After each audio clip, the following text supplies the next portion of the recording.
Тук се вижда още една група от капивари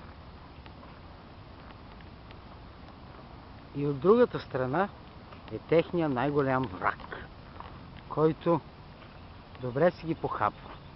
Крокодилът. Ето го там. Този крокодил е малък, големия се е скрил.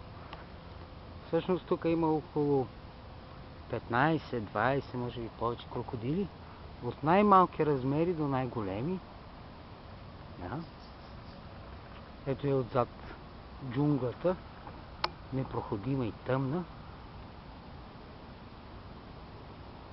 Не става да си опънеш вътре палатка. Толкова е гъста, че просто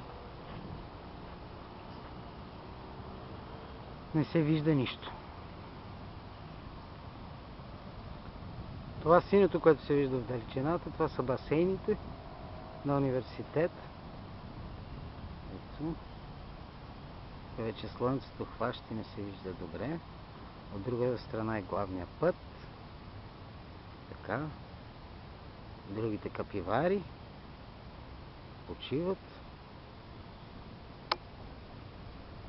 И гората.